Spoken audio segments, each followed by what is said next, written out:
When the doctor pulled a tiny metallic shard from my daughter's infected ear, he froze. Then he asked me a question I'll never forget. Who had access to your daughter? Please stay with me as I tell you my story. And please don't forget to support our channel by subscribing, liking, and sharing this with the people you trust the most. I rushed into the hospital with my daughter in my arms. She was crying, holding the side of her head, saying her ear hurt. Her small fingers were shaking. I kept telling her it was going to be okay, even though I had no idea what was wrong. The nurse at the front took one look at us and led us straight in. The doctor came in quickly. He was calm but moved with urgency. My daughter whimpered as he asked her to stay still. He looked into her ear with his tool and then suddenly paused. His brow tightened. He glanced at me once, then back into her ear, and asked, "Did she put anything in here herself?" "No," I said. "She was fine until this morning. Then she woke up screaming." The doctor didn't answer right away. He called for something. A nurse brought over a small tray. I could feel sweat forming on the back of my neck. My daughter gripped my hand. He used a long tool and carefully pulled something out. I leaned in to look. It was tiny, dark, and shiny. The doctor stared at it in his hand. His expression changed from focused to disturbed. "This wasn't an accident," he said quietly. "This was deliberately placed." I felt the floor shift under me. "What do you mean?" I asked. "Like someone put it there on purpose?" He nodded slowly. "Yes. This is not a toy. This is something else." He turned the object in his fingers. It looked like a tiny black dot with a wire sticking out. It wasn't something a child would find at home. Who had access to her? Has anyone else been taking care of her recently? I swallowed hard. Yes. I was on a business trip for 3 days. She was with my wife and my mother-in-law. The doctor looked down again at the object. His hand trembled just slightly. "This is a listening device," he said. "It's not for kids. It's real equipment. Someone wanted to listen to something. Not her. Maybe you." I didn't know what to say. My daughter had stopped crying but was curled into my side, eyes wide and tired. My mind started racing. Why would someone do this? Who would do this? It wasn't just an earache. It was a message. And I was starting to think the people closest to me might not be who I thought they were. 3 days before the hospital visit, I had left for a business trip in Chicago. It was supposed to be a short trip, 2 nights, back by Friday afternoon. My wife, Alyssa, had even pushed me to go. Said it was important, said her mom could help with our daughter. "You've been putting this off," she reminded me, brushing crumbs off my jacket the morning I left. "Go close the deal. We'll be fine." I kissed my daughter goodbye. She was eating cereal, her feet swinging under the kitchen chair. Alyssa stood by the sink, texting someone. She didn't look up when I left. The trip itself was uneventful. Meetings, hotel coffee, the usual headaches. But something felt off. The first night, I texted Alyssa around 8, asked how things were going. No answer. I called an hour later, no reply. Finally, at 10, she sent back a one-line message. "All good. Talk later." I tried not to read into it. Maybe she was tired. Maybe our daughter had a rough bedtime. Still, it nagged at me. The next day was the same. A couple of dry responses. No pictures. No funny updates. Just silence wrapped in politeness. That's when I checked the cameras. We have a doorbell cam that backs up to cloud storage. I pulled up the footage during a break between meetings. There, on Thursday evening, I saw Alyssa leaving the house with our daughter around 6. A few hours later, someone else walked up the steps and entered using the keypad. The motion sensor labeled it unknown male, 8:13 p.m. I froze. He didn't knock. He punched in the code and walked straight in. He wore a baseball cap, head down, holding something under one arm. He stayed for just under an hour, then left. No one else came home until nearly midnight, when Alyssa returned alone. No kid in sight. I called again that night. She answered on the 3rd ring, sounding breathless. "Hey," she said. "Where's Mia?" "She's sleeping." "What's wrong?" "I saw someone come into the house," I said. "Who was that?" There was a pause. "Oh, that was probably my brother. He stopped by to drop off a box from my mom." She said it like it was nothing, but her brother lives 3 states away. When I got home Friday, Mia ran to me like she always did. I picked her up, smelled her hair, and felt everything melt away for a second. That night, while she was coloring in the living room, I saw something that stopped me cold. She had drawn a house. Our house. Inside, she drew 3 people. One looked like me. One was her. The third had no face.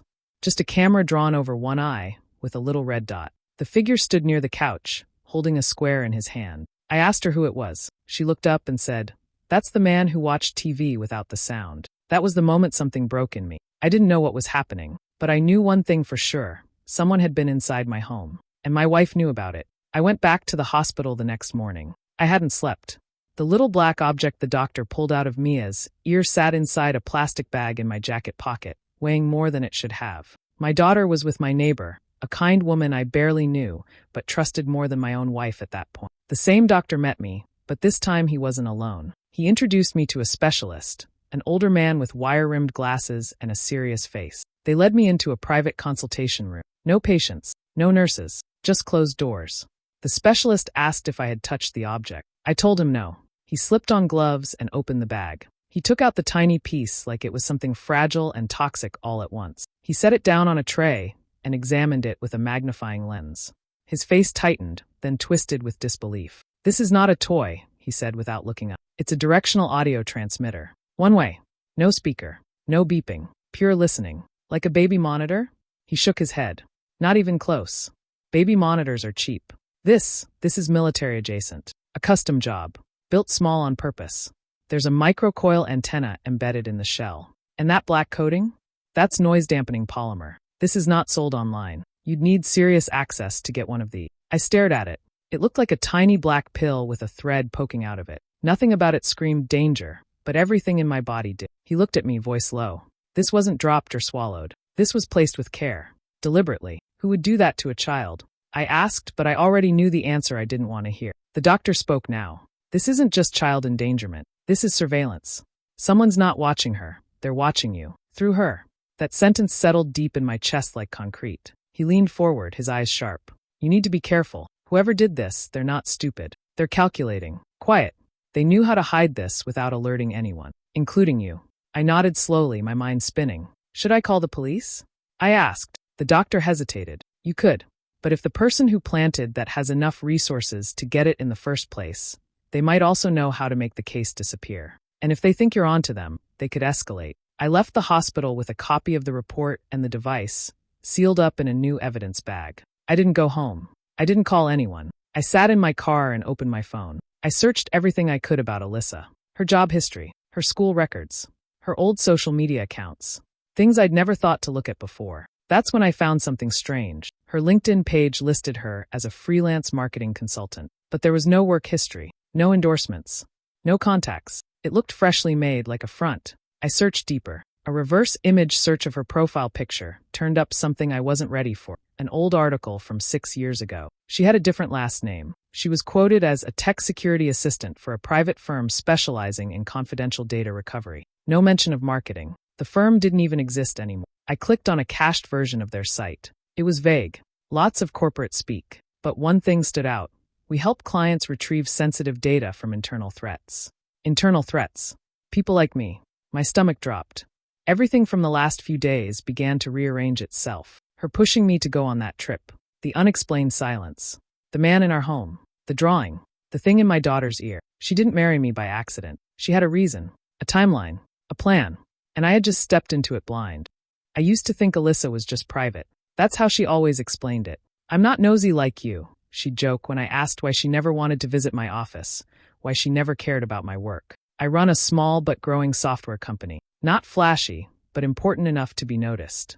Still, every time I offered to bring her by, she'd wave it off. "You deal with code, I deal with crayons and chaos. Let's keep our worlds separate." At the time, it sounded reasonable. Now it sounded like strategy. I started looking back at every business trip. There was a pattern.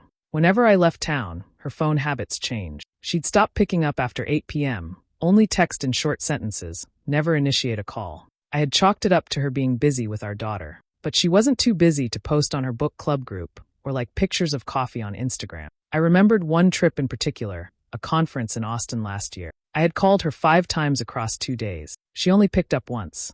I had been irritated back then. Now I was suspicious. So I went deeper. I logged into our shared bank account and pulled up the last year's worth of transactions. Most were ordinary, grocery stores, kids' clothes, the usual. But one entry repeated every month, for $1,200 to an LLC called Turnian Strategies. It was always the same amount, on the 15th of every month. I didn't recognize the name. We had no business expenses tied to it. I Googled it. The site was vague, something about business consultation and security solutions. No names. No phone numbers. Just a contact form and a stock photo of a handshake. I used a dummy email to fill out the form, pretending to be a prospective client. An hour later, someone responded with a number. I called. A woman answered, clipped and professional. I introduced myself under a fake name and said I was looking for help monitoring a business partner who might be stealing data. She didn't flinch.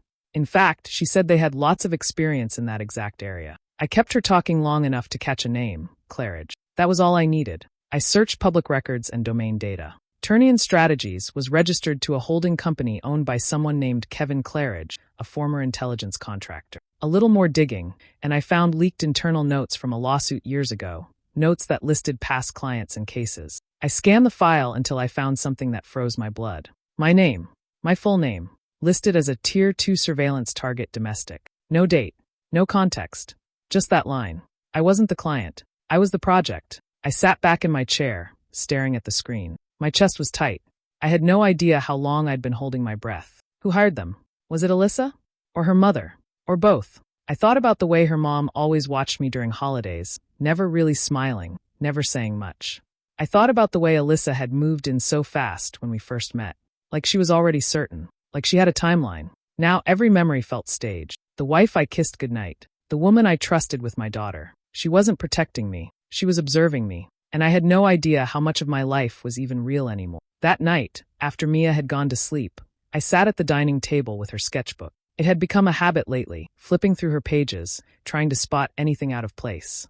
Anything that might tell me what she'd seen, what she'd been exposed to. She had always liked drawing houses, people, animals. But this time, a new page caught my eye. It wasn't our home. It was a room. Plain walls.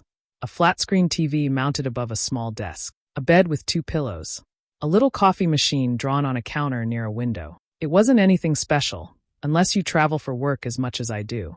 Then you recognize it instantly. It was a hotel room. My heart stuttered. I flipped back to the cover of the sketchpad. The drawing was dated.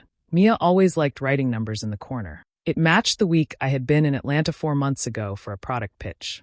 A strange memory clicked in my head. The night before the meeting, I had left the room for a drink at the hotel bar. When I returned, my charger had been unplugged and moved slightly, but I hadn't thought much of it at the time. The hotel staff could have been checking smoke alarms, or housekeeping might have come in late. But now I wasn't so sure. I called the hotel, told them I was part of an upcoming conference, and needed to verify the security measures on site. They passed me to the front desk manager. I gave him a fake name and spun a story about wanting to review lobby footage to test the visibility for VIP clients. He was hesitant, but eventually agreed to send me a snippet of the lobby cameras from that night, between 9 and 10 p.m. I told him I'd confirm the exact times after reviewing. He sent a link to the video file. I watched it in the dark while Mia slept just down the hall. At 9:17 p.m., I saw her. Alyssa. Alone. No luggage. Dressed casually, but not like she had come for dinner. She walked past the concierge with purpose, holding her phone in one hand and something small in the other. A key card, maybe. She didn't go to the elevator. She went to the service hallway. I recognized it. It led to the staff-only stairs. 32 minutes later, she walked out the same way. This time, nothing in her hands. No one stopped her. No one questioned anything. I shut the laptop slowly and just stared at the screen. The next morning, I opened up my work bag from that trip. I hadn't used it since. Dug through the side pocket, pulled out the same charger I'd been using that week. It looked normal, until I flipped it over and felt something rough along the edge. There was a seam where no seam should be. I used a thin screwdriver and gently pried it open. Inside, wired along the casing, was a wafer-thin chip. Not something built by the manufacturer. Someone had added it. Someone who knew exactly what they were doing. I didn't know whether to feel sick, angry, or scared. Maybe all three. The truth wasn't just that Alyssa had betrayed me. It was that she had planned this. Studied it. Put things in place quietly months ago. She had walked into my hotel room with one purpose. To plant something. And I had let her do it. The betrayal wasn't a moment. It was a structure.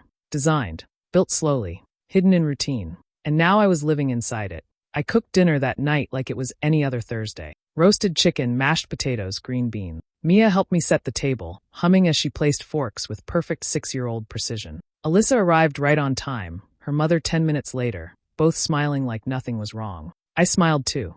The dining room lights were soft, the wine was open, the food was hot. Everyone sat down, made small talk. Mia talked about a book her teacher had read in class. Alyssa nodded along, pretending to listen. Her mother commented on the weather. No one mentioned the hospital. No one mentioned what the doctor found. So I did. Halfway through the meal, I cut another piece of chicken and spoke without looking up. The doctor said it wasn't an ear infection, I said, almost casual. He pulled something out. Said it was placed on purpose. The fork slipped from Alyssa's hand. It hit the plate with a sharp clink. Her mother's fingers stopped mid-cut. She pressed her lips together. Said nothing. I glanced up. You wouldn't know anything about that, would you? Alyssa tried to recover, forcing a small smile. What do you mean? The thing in Mia's ear. It wasn't a toy. It was a transmitter. She blinked. A what? An audio device. Spy level. He said it wasn't something a kid could have found on her own. Said someone put it there carefully, deliberately. Alyssa's face went pale. Her mother looked down, jaw tight, silent. I leaned forward slightly, my voice calm. Why did you need to bug your own daughter? The silence was immediate, thick. Alyssa shifted in her seat, eyes flicking toward Mia, who was too busy stacking green beans to notice the tension. Her mother finally set her knife down and took a slow sip of wine. No answer, no excuses, no outrage, no laughter, just an icy pause. I nodded slowly. Okay, that was it. I didn't press. I didn't yell. I cleared my plate and helped Mia with hers. The conversation limped along until dessert, mostly about school and weekend plans. Then they left. Alyssa kissed Mia on the head and told her to sleep well. She didn't kiss me. The next morning, I got up early. Mia was still asleep. I checked the evidence I'd kept, hospital paperwork, security footage screenshots, even the charger with the hidden chip. I had everything tucked away in a locked box in my office closet. I went to get it, intending to make digital backups. The door was slightly open. I hadn't left it that way. I opened the closet. The box was gone. I ran through the house. No sign of forced entry. Nothing else missing. Just the box. My files. My proof. The lock hadn't been broken. It had been picked. Someone had taken their time. Moved carefully. I checked the backyard cameras. The feed was blank. Disconnected. They hadn't just taken the evidence. They'd covered their tracks. The message was clear. We know what you're doing. And the real question wasn't if I could stop them. It was how long they'd been ahead of me. I didn't know where else to turn, so I called an old friend, Wes, a private investigator I'd worked with on a legal dispute years ago. He owed me a favor, and I cashed it in.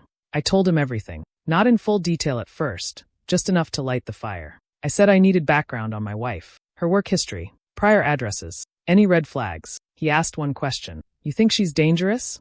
I said, I think I never knew her at all. Wes got to work. 3 days later, he called me from a payphone, which he hadn't used in years. That alone told me this wasn't good. You might want to sit down, he said. Her name isn't Alyssa Morgan. It's not even close.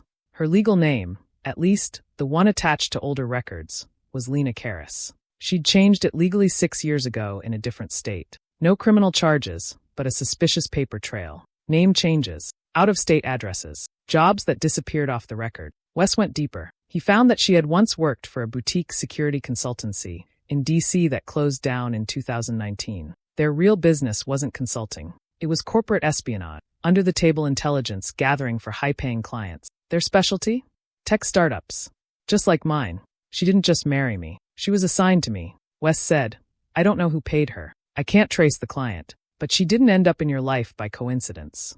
This was built. The blood drained from my face. All those first dates where she'd asked oddly specific questions about my company. How she always knew when I was close to closing a deal. How she never once asked about stock options, and yet somehow filed our taxes like she already understood my entire cap table. She'd been pulling strings the whole time. I thought it couldn't get worse.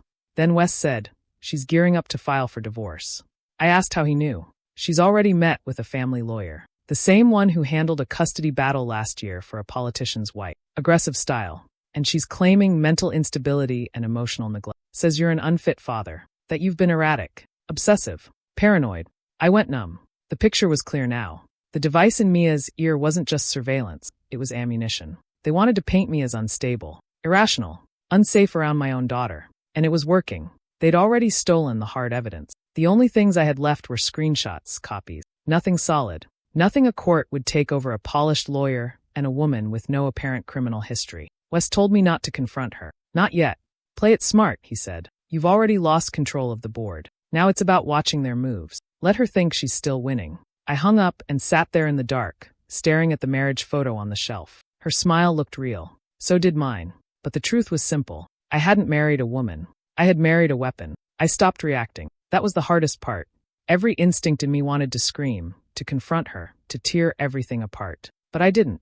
I smiled more. I thanked her for dinner. I complimented her perfume. I kissed her cheek before she left with Mia for errands. And I played dumb, because it was the only way to survive. Behind the scenes, I made my countermove. The next time Alyssa came by, I walked her to her car. Said goodbye like usual. When she wasn't looking, I slipped a tiny recorder under the dashboard. Battery-powered, voice-activated. It could hold hours of audio. I had bought it that same day from a guy who asked no questions. I waited 2 days before retrieving it. When I finally played it back, I sat in my garage, lights off, engine off, just the sound of their voices crackling through the cheap speaker. Alyssa was talking to her mother. "It's almost done," she said. "The deal goes through next week. Once they acquire the platform, we shut it all down. He'll lose everything." Her mother's voice came through faintly. "And the custody plan?"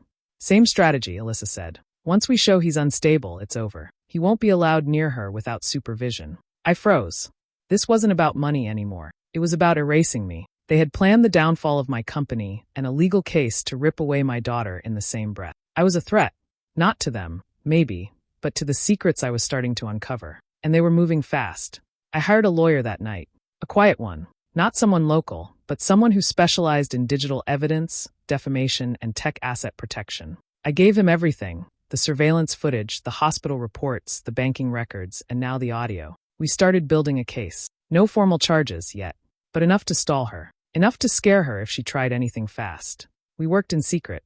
I kept seeing Alyssa, kept letting her visit, kept smiling, but I backed up every text, every voicemail, every interaction. I printed emails, saved receipts, took photos of where she sat, where she looked when she thought no one was watching. The lawyer called it silent stacking: document everything, say nothing. I was days away from filing an injunction when the next hit came. A knock on the door at 8:45 a.m. A woman with a clipboard. A man with a badge. "Mr. Morgan?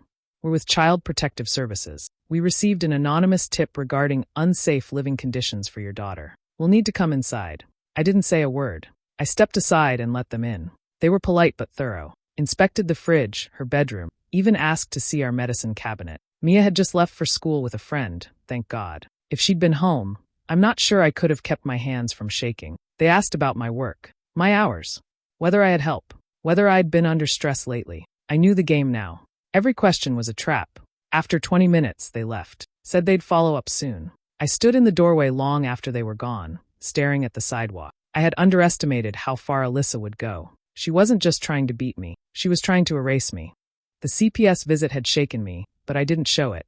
I played it cool, acted confused, concerned, even helpful. I knew Alyssa had made the call, or maybe her mother, but I couldn't prove it. Not yet. The agents said they'd be in touch. I knew what that meant. They'd be watching. That night, I didn't sleep. I checked the locks twice, then again at midnight. I sat in Mia's room while she slept, her small hand curled around her favorite stuffed rabbit. She had no idea her life was turning into a battleground. I watched the baby monitor, even though she was right in front of me. I was paranoid now. No, not paranoid, prepared. At 3:12 a.m., I smelled something. Burning. I shot out of the chair and ran to the door. The hallway was already filled with smoke. Alarms hadn't even gone off yet. I grabbed Mia, held her close, and ran outside barefoot. I called 911 while she cried against my shoulder. Flames hadn't spread far. It was just her room, but the smoke damage was real. Firefighters arrived within minutes and put it out fast. They asked questions. I answered everything. Mia was shaken but unharmed. I couldn't say the same for myself. One of the firefighters, a gruff man with tired eyes, pulled me aside. "The fire started in the outlet behind the dresser," he said. "Looks like an electrical short." I nodded, breathing heavily. That outlet was replaced. 2 weeks ago. By who? My mother-in-law. She said she used to do handyman stuff. Said it was too loose, and she'd fix it while she watched Mia one afternoon. The firefighter raised an eyebrow. Well, it wasn't fixed. It was tampered with. Someone spliced the wiring wrong. That socket was primed to spark. The room spun. They told me they'd file an official report. I asked them to send a copy directly to the police. They agreed. I didn't wait. I drove to the station that morning with everything I had. Hospital reports, sketchbook drawings, audio recordings, financial records, the charger bug, and now this, the fire report. I laid it all out on a desk in front of the detective on duty. A woman named Reyes. She didn't interrupt. She took notes. Her eyes didn't blink much. By the time I left, she had assigned someone to my case. By noon, they were calling it an active endangerment investigation. By 5 p.m., a warrant was issued for Alyssa's arrest. But she was already gone, or trying to be. That evening, I got a call from the State Highway Patrol. They had stopped a woman at a rest stop 2 hours south. She was traveling with a child, bags in the back seat, trunk full. No child seat installed. Said she was taking a trip. Didn't match custody orders. Couldn't explain where she was going. It was her. She didn't even know the police were looking for her yet. By the time I got there, she was in the back of a cruiser, staring out the window. Her eyes didn't move when I approached. She didn't cry. didn't scream, just sat perfectly still. Mia was safe, sitting with an officer, sipping apple juice. That was the moment it all fell apart. For her mother, for everything they'd built. They thought they were untouchable, quiet, smart. But smart people forget one thing. They think they're the only ones watching. The trial moved faster than anyone expected. With the evidence stacked high, financial records, surveillance footage, audio recordings, even the tampered wall socket report, the charges were clear: conspiracy, child endangerment, and fraud. Alyssa tried to plead insanity. Her mother claimed ignorance. Neither defense held. They were both denied bail. I won full custody without a single challenge. The judge called the case a rare instance of calculated domestic sabotage. The court transcripts sounded like fiction, but they were all true. Now it's been 6 weeks. A new town. A quiet apartment near a good school. Mia has made 2 new friends. She likes her teacher. She sleeps through the night again. This morning, we walked to her school, just a block away. She wore a blue dress and carried a sparkly lunchbox. I held her hand. The sun was warm. The street was calm. As we reached the gate, she turned and kissed my cheek. "Love you, Daddy," she said, and ran off toward the playground. I waited until she disappeared inside. Then I reached into my coat pocket and pulled out a small, black device, sleek, silent, and GPS-enabled. A tracker. The kind you only get if you know someone who used to build them. I turned it over in my fingers. Pressed the button once. A quiet blink confirmed it was active. They'll get out someday. Maybe soon. Maybe not. But this time, I'm not the one being followed. This time, I'm watching them. I slipped the device back into my pocket, turned, and walked home. Mia is safe now. But I'm not done. Do you think I crossed a line by planting that tracker, or was it the only way to make sure my daughter stayed safe after everything they did to us? Let me know what you think in the comments. I really want to hear your thoughts. And if you want to hear more true stories like mine, don't forget to subscribe and turn on notifications so you won't miss what's coming next.